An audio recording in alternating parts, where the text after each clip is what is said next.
Россия планирует, по крайней мере, Госдума жестко ответить за удар со стороны Украины.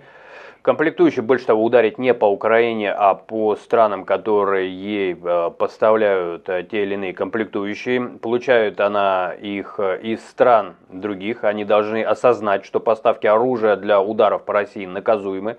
Сказал об этом news.ru член комитета по обороне Андрей Колесник.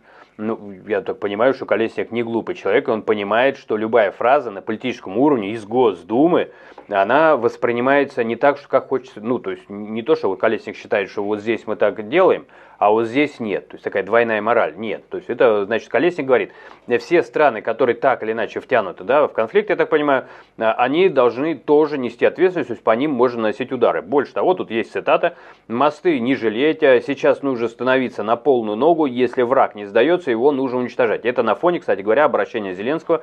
Слушайте, ну как бы, ну жестко уже, жестко. Давайте к переговорам. А Колесник вылезает и говорит, надо уничтожать те страны, которые по соседству. По его словам, детали для дронов приходят через Польшу, поэтому на границе можно уничтожать все. Дороги, железные дороги, гражданскую инфраструктуру. То есть даже двойное назначение, на всякий случай, интересовался этим вопросом.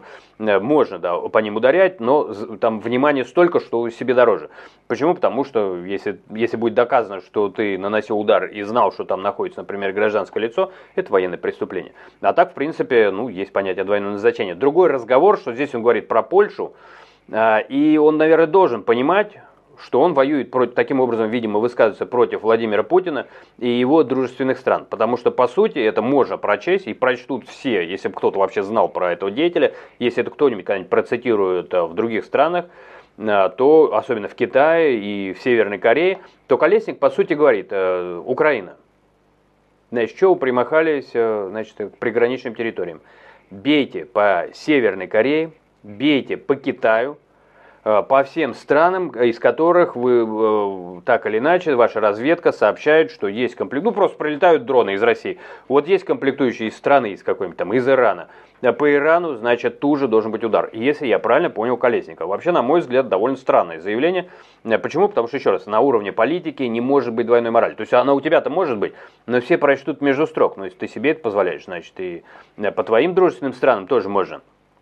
Больше того, ну, бывали высказывания такие, Захаров, по-моему, говорил о том, что там наемники в Украине, это неправильно. Ну, как правильно, неправильно, там запрещено, не запрещено, опять же, есть наемники, есть французский иностранный легион, так, к слову. Но просто когда это говорится со стороны России, которая уже официально признавала, что она вербовала на службу мигрантов, там, по-моему, из африканской какой-то республики, напомню, что я забыл название. Ну, то есть, в одном случае их вынудили признаться на дипломатическом уровне, что они это делали. Дело в том, что можно привлекать к боевым действиям какие-то страны дружественные, их армию, то есть знаки различия, все, ну, то есть это официально, это не наемничество. А вот когда какого-то отдельного человека, то как-то очень сильно смахивает. Вот, я к чему? К тому, что двойная мораль – это штука такая, особенно в политике. Это где-то в жизни, там, ты что-то тут себе позволяешь, другим не позволяешь. Сам, как говорится, посты не соблюдаешь, но весь выцерковленный, да, ну как-то просто такой вот человек, да. Но когда политика, и если ты сказал, что может бить по Польше, ты автоматически сказал, что может бить по Китаю и Северной Корее. Я сомневаюсь, что кто-то начнет бить, но в принципе, если бы эту конфетку заглотило все международное сообщество, Корея уже вот здесь. А завтра она может стать самым глубоким местом в океане. Если бы Колесника вот, можно было всерьез слушать, я думаю, ему было бы очень много людей благодарны. Южная Корея не исключение, скорее всего. Хотя не знаю, надо у них спрашивать. Увидимся. Но вот такое заявление говорит, надо бить по всем странам, откуда комплектующие попадают. Ну ладно. Вы просто вот любопытно ваше мнение.